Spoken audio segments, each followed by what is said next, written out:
papelão que vai chegar semana que vem. Pois bem, lá está o tema. Se alguém me pedir oração, o que faço? Muita gente fica questionando, e agora? Eu tinha esse conceito na religião de orar, né? A igreja evangélica tem esse alto índice de ser intercessores. Você vê, o que a igreja me fez pensar? Que eu, um mero mortal, vou interceder diante de Deus por aquele homem.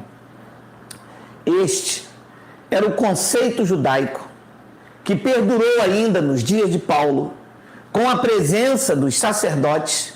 Este também era um costume judaico. Os judeus tinham essa representatividade do sacerdócio, do mediador. O que era um mediador? Um mediador, como está em Hebreus e vamos ler daqui a pouco, era alguém, ou é alguém fora do contexto bíblico, que resolve um conflito entre ambas as partes.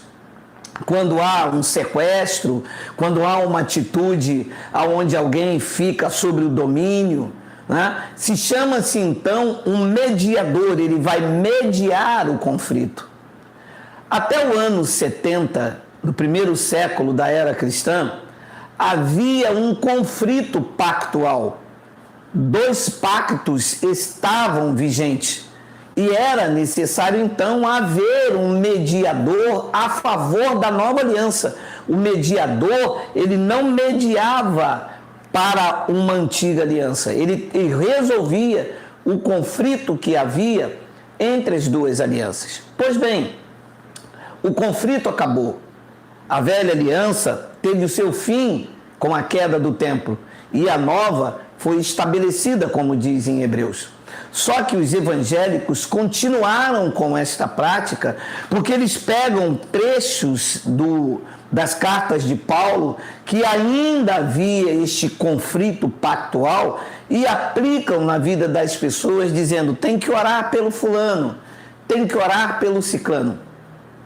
Pasmem, até hoje algumas pessoas que vivem neste universo do conhecimento, aprofundando-se o conhecimento na escatologia consumada, nas revelações da graça de Deus, ainda querem orar pelo irmão Antônio. Agora pare e pense. Se eu for orar pelo irmão Antônio, entende-se então que Deus não ouve o irmão Antônio e ouve a mim. Ora, se Deus não ouve o irmão Antônio, significa que ele e Deus estão em conflitos relacional. E como Deus ouve a mim, eu vou ser um mediador, eu vou ser um intercessor, eu vou interferir nesta relação do irmão Antônio com Deus e vou dizer, Deus, aqui está o teu irmão Antônio, que Deus não sabe, ou que Deus está brigado. Deus, aqui está o teu irmão Antônio e eu oro agora em nome de Jesus. Olha, quer dizer que eu falo com Deus em nome de Jesus, para Jesus pedir a Deus para curar, para salvar, para libertar o irmão Antônio. Meus irmãos, é preciso tirar este véu, é preciso tirar esta ignorância, é preciso entender a revelação da graça de Deus, porque essas coisas na prática não funcionam. Deus está surdo para isso. São palavras vazias, Deus não ouve. Gritos vazios, vamos ler também daqui a pouco, Deus não ouve. É preciso chegar a um consenso, é preciso ter um entendimento de sabedoria, porque isso não faz sentido. Vamos ler o que disse Paulo à igreja de Roma, e eu quero me ater num versículo. Também o Espírito, semelhantemente, nos assiste em nossa fraqueza. Preste atenção, porque não sabemos orar como convém. Mas o mesmo Espírito intercede por nós sobremaneiras com gemidos inexprimíveis, porque não sabemos orar como convém. Então, a oração, ela era um conceito judaico de intercessão. Os sacerdotes intercediam pelo pecado de ignorância do povo. Diz em Hebreus, Paulo dizendo aos hebreus, com a cultura judaica, em que Yahusha vivia sempre para interceder por eles. Mas interceder a respeito de quê? Porque era um povo que vivia debaixo da transgressão da lei. Era um povo que vivia em tropeços. Era um povo que estava em conflito. Então, eles precisavam de um mediador, não nós. Nós não temos mediador entre Deus e os homens. Não tem ninguém aqui mediando, porque nós não estamos em conflito com Deus. Naquele madeiro, o sangue dele tirou a transgressão dos judeus e trouxe os gentios da época para próximo dele. Então, o conflito está desfeito. Ele é a paz, disse Paulo, explicando a comunidade em Éfeso. Ele fez a paz, de ambos ele fez um. Não existe mais mediador entre Deus e os homens. Existiu nos dias de Paulo. Olha o que diz 1 de Timóteo, no capítulo de número 2, versículo de número 5. Olha aí. Isto é bom, versículo 3, mas pode deixar aí mesmo. Isto é bom e aceitável diante de Deus, nosso Salvador. Paulo fala ainda da cultura judaica, né? Das intercessões que havia naquele tempo por meio de homens, né? Depois ele diz no versículo de número 4, o qual deseja que todos os homens sejam salvos. Deus não quer, Deus deseja que todos os homens sejam salvos no entendimento e cheguem ao pleno conhecimento da verdade. A salvação se refere aqui ao conhecimento. Versículo de número 5, tem aí, porquanto há um só Deus e um só mediador entre Deus e os homens. Veja, não é Geraldo, não é Paulo, não é Cefas, não é Miguel. Diz que há um só mediador entre Deus e os homens, Cristo Jesus. Homem, aí tá bom, porque segue-se um outro assunto, mas eu preciso canalizar o entendimento aqui. Versículo 5. Quando ele diz a frase aqui estava no presente de Paulo. Ele não diz haverá. Eu não posso trazer esta frase para hoje. Por quê? Se entende que depois de 70, com o fim da lei física, então os conflitos pactual terminaram. Não há mais necessidade de mediador. Nós não estamos em conflito com Deus, nem em conflito espiritual, nem em conflito pactual. Com o fim da lei definitivamente em 70, acabou-se o mediador. O mediador só existe enquanto há um conflito. Então, até 70 DC, com os pactos cruzando, havia lei e a graça sendo pregada por Paulo. Mas havia os sacerdotes recebendo dízimo, recebendo sacrifício, oferecendo dons, oferecendo sacrifício de pecado pelo povo. Então havia uma necessidade de haver um mediador. Esta é uma frase que se encontra dentro do tempo de Paulo. Ele diz, porquanto há um só Deus e um só mediador entre Deus e os homens. Entre Deus e os homens havia um conflito. Ora lei, ora graça, havia este conflito pactual. E ele foi o mediador. Hoje não. Então, em suma da nossa mensagem agora pela manhã, nessa gota de sabedoria, o que é que eu faço se alguém me pedir oração?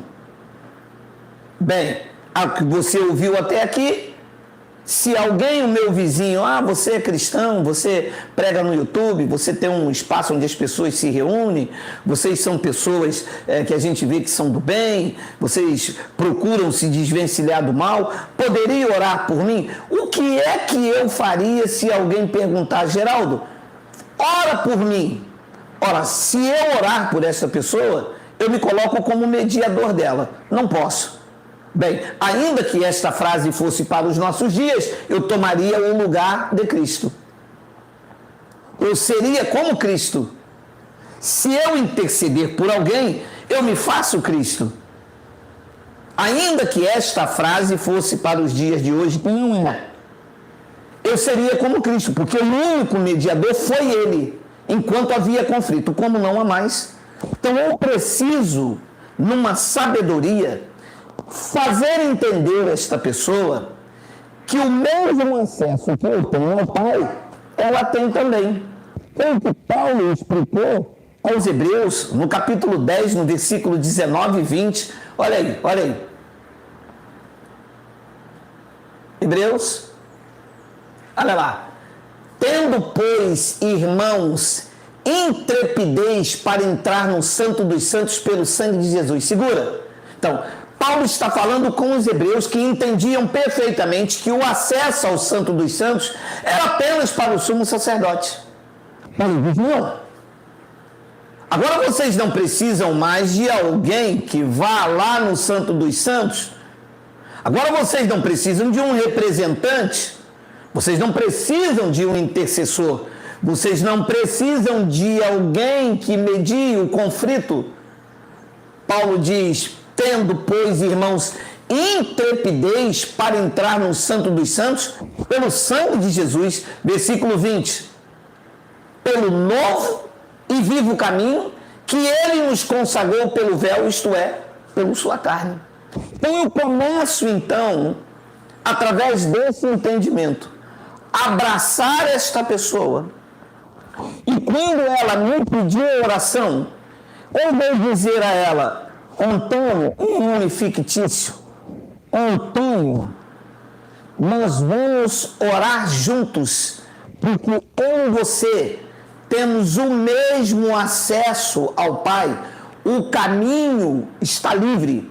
Eu não posso ser o teu representante, eu não posso ser o teu mediador. O Pai com quem eu vou falar é o mesmo que está na sua vida. E ninguém melhor do que você para falar dos seus problemas e daquilo que você está sentindo com o Pai. Porque você me pede oração, eu vou falar o que a seu respeito se eu não conheço a tua dor, não conheço a tua história, não conheço a tua necessidade. Ninguém para falar com Deus melhor do que as suas dores, do que você mesmo. E talvez alguém me disse, mas eu não sei orar. Eu vou dizer, nem eu também. Nós não sabemos orar como convém, disse o texto inicial. Ore, fale o que você está sentindo. Diga, Deus, eu estou com dor de cabeça. Diga, Deus, eu estou com fome. Eu preciso de um emprego, eu preciso de dinheiro. Fale o que estiver no seu coração. Será a oração mais sincera que você vai fazer. Então, se alguém me pedir oração, eu não vou ser ignorante como alguns irmãos em graça e dizer, eu não oro por ninguém, eu estou em graça. Não faça isso. Você não pode ferir uma pessoa que, por conta da cultura judaica evangélica, vem desesperado atrás de uma palavra. Dê conforto, dê consolo. Diga a ela que o caminho até o Pai não passa mais por homens. O caminho até o Pai não é mais por meio de Jesus de Nazaré. Ele foi o caminho. O caminho agora é novo. O caminho agora é vivo. E o caminho está aberto, está consagrado. Eu e você temos acesso ao Pai. Então eu preciso dizer a esta pessoa que vem me pedir oração, que ela entenda que Deus não vai fazer nada na vida dela se eu pedir. Eu não sou mediador, eu não sou intercessor. Deus não me mandou orar por ninguém. Isto era um conceito até 70 nos dias de Paulo. Paulo disse isso a Timóteo porque eles estavam vivendo em conflito. E a comunidade que estava nascendo sobre a ótica da graça de Deus deixava de procurar os sacerdotes para procurar os irmãos. Eu vou pedir a minha esposa para colocar 1 de Timóteo, capítulo 2, versículo 3 novamente, para você entender perfeitamente, porque alguns pastores usam esse trecho de Paulo. Volta o versículo 2, 1 agora. Olha só, isto era um conceito lá nos dias de Paulo, aonde o universo da graça estava sendo construído. Aqui, nesse tempo, os irmãos lá procuravam os sacerdotes, procuravam os escribas. E Paulo, na construção, que tinha os seus costumes judaicos, disse exatamente, antes de tudo, pois te exorto que se usa a prática de súplicas, orações, intercessões, ações de graça em favor de todos os homens. Então, Paulo está orientando a Timóteo a fazer isto não como uma regra de conduta, mas com um novo conceito, um modelo novo que estava se desenvolvendo para quebrar o conceito judaísmo, aonde as pessoas procuravam os sacerdotes. Eles estavam vivendo em conflito. Eles estavam ainda vivendo lei e graça. Eles estavam antes do ano 70. Eles estavam diante dessa cultura. Esse mesmo Timóteo foi orientado por Paulo a lavar os pés. Esse mesmo Timóteo foi orientado a Paulo a cuidar das viúvas somente até 60 anos. Porque era todo um conceito, uma estrutura judaica. E Paulo continua reforçando isso, dizendo que naquele time da história isto era importante. Por quê? Porque havia o conflito pactual. No versículo 2, Paulo continua dizendo em favor dos reis, de todos que se acham investidos de autoridade, para que vivamos vida tranquila, mansa, com toda piedade e respeito. Ali havia conflitos ainda, o tempo de pé. Acabamos que um sacerdote, um levita, havia oferendas, havia dons, e as pessoas procuravam os sacerdotes, ora eles viam Paulo. Então essa confusão. Então Paulo, enquanto não chegava à estatura de Cristo, orientava Timóteo a esses tipos de rudimentos. Porque hoje, não havendo conflito, o novo e vivo caminho pronto, eu não tenho que pedir nada pelo meu filho. Caramba, Geraldo, então você não ora pelo seu filho? Não, eu ensino o meu filho que ele tem o mesmo acesso que eu tenho a Deus. Eu vou pedir o quê? Para Deus guardar o meu filho? Mas o meu filho não é neto de Deus. O meu filho é filho dele também. Eu não preciso pedir a Deus aquilo que ele já faz. Olha só, Isaías 49:15, olha aí.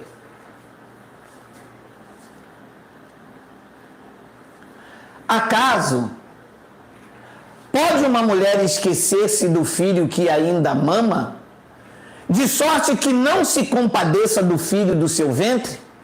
Mas ainda que esta viesse a se esquecer dele, eu, todavia, não me esquecerei de ti. Segura. Olha o que Deus estava dizendo. Pode, porventura, uma mulher esquecer do seu filho no seu ventre? Acaso pode uma mulher esquecer do filho que ainda mama? De sorte que não se compadeça do filho do seu ventre? Deus disse, pode? Serei de ti. Ora, como que eu vou pedir algo a Deus que Ele já faz? Ouça o que eu vou lhe dizer. Deus não tem netos. O meu filho, o teu filho, é filho de Deus também. De acordo com esta passagem, Deus não pode se esquecer de mim. Deus não pode esquecer do seu filho. Como que eu vou pedir a Deus, Deus, toma o meu filho na tua mão? Se é exatamente isso que ele faz, olha o versículo de número 16. Eis que nas palmas das minhas mãos te gravei. Os teus muros estão continuamente perante mim. Ora, isto não é oração, isto é duvidar. Senhor, toma o meu filho nas tuas mãos. Se pudesse ouvir a voz de Deus, Deus iria dizer, você está me chamando de mentiroso? Porque é exatamente isso que eu tenho em seu filho. O seu filho, você, a sua família, os seus irmãos, os seus amigos e todos aqueles que eu escolhi desde antes da fundação do mundo estão nas minhas mãos. Então eu não posso chegar aqui agora na cabeça do irmão Antônio, Senhor, toma o irmão Antônio nas tuas mãos. Geraldo, você está falando comigo? Porque isso é uma loucura. Ele já está gravado na palma das minhas mãos. Você não é intercessor. Eu não estou em conflito com ele. Eu já criei, já consagrei um novo e vivo caminho. É isto que agrada o coração do Pai. Senhor, visita a tua serva lá naquele hospital agora. Você acha que Deus vai obedecer um pedido louco deste? Quer dizer que ela está lá sem Deus. Ela é crente, aceitou Jesus, ela dá o dízimo, toma a Santa Ceia lá que o presbítero leva, aí vem o pastor ou a missionária e ora, Senhor, visita a tua serva naquele leito. Ora, como visita naquele leito? Ela toma a Santa Ceia, ela dá o dízimo, ela é batizada nas águas, e ela está sozinha lá, quem mora em mim não me visita. Como que Deus vai lá visitar? Então Deus não está lá, e Deus vai dizer, tá, eu vou lá, missionária, mas qual é a hora da visita? Aí a missionária diz, não, é 3 da tarde. Ah, eu cheguei tarde, já era 3h15. Tá bom, Deus, você vai lá semana que vem. É isso que os evangélicos fazem. Esta falta de sabedoria. Por isso o nome do programa, Gotas de Sabedoria. Quem mora em mim não me visita. Deus não atende esse tipo de oração. São gritos vazios. Senhor, toma o meu filho nas tuas mãos. Senhor, entra com providência agora. Senhor, toma a irmã Tereza. Senhor, abre portas de emprego. Meu irmão, como que Deus vai abrir porta de emprego se a pessoa está desempregada e quer acordar meio-dia? Isto são gritos vazios que Deus não atende. Deus quer ser reconhecido por aquilo que Ele já fez, não por aquilo que eu falo com palavras sem entendimento. Olha o que disse Jó, capítulo 35, versículo de número 13, olha aí. Só gritos vazios Deus não ouvirá, nem atentará para eles o Todo-Poderoso. Só gritos vazios Deus não ouvirá, nem atentará para eles o Todo-Poderoso. Aprenda, quando uma pessoa te pedir oração, você diz, vamos orar juntos. E faça para ele entender. Você é filho, você é especial, conduzido em triunfo. Isso é orar, falar. Porque as pessoas dizem assim, faz uma oração pela irmã Helena. Senhor, queima agora, do alto da cabeça à planta dos pés, todo encosto miserável na vida da irmã Helena, todo espírito de pombagira, todo Exu encostado na pulga. Senhor, vai arrancando agora, passa a tua vassoura de fogo, Jeová da glória, lá vai, derrabe-a. Isso não é oração. Como se a pessoa mandasse em Deus. Ensine uma pessoa a falar com Deus. Diga a ela, eu não posso orar por você. Você tem o mesmo acesso ao Pai do que eu. O caminho foi aberto. Vamos repetir, minha esposa, para finalizar? Hebreus, capítulo 10, 19 e 20. Olha lá, diga isso. Quando alguém te pedir para orar, abra essa passagem e mostra ela. Tendo, pois, irmãos, intrepidez para entrar no Santo dos Santos. Pelo sangue de Jesus. 20. Pelo novo e vivo caminho que ele nos consagrou pelo véu, isto é, pela carne. O acesso está livre. Entre por ele. Fale o que você quiser, da maneira que você souber. Quanto mais simples, mais fácil. Diga o que você precisa, quais são as suas angústias. Embora você não vai mandar em Deus, mas vai te fazer bem. Vai te trazer, sabe, alívio. Vai liberar esse estresse e você vai se sentir aliviado. Quando alguém te perguntar ou te pedir, ora por mim, aí eu vou falar igual o mineiro, ora pro nobis. Vamos orar juntos. Mas depois disso aqui, entenda que você tem o mesmo acesso que eu tenho, você tem. O caminho está livre. Deus livre. Tem que ouvir você, tem que ouvir você, tem que ouvir você. Sabe por quê? Porque Deus não tem representantes, Deus não tem mediadores, Deus não tem advogados, Deus não tem netos. O seu filho é filho de Deus também. Descanse. Eis que da palma da mão do Pai ninguém pode nos arrebatar.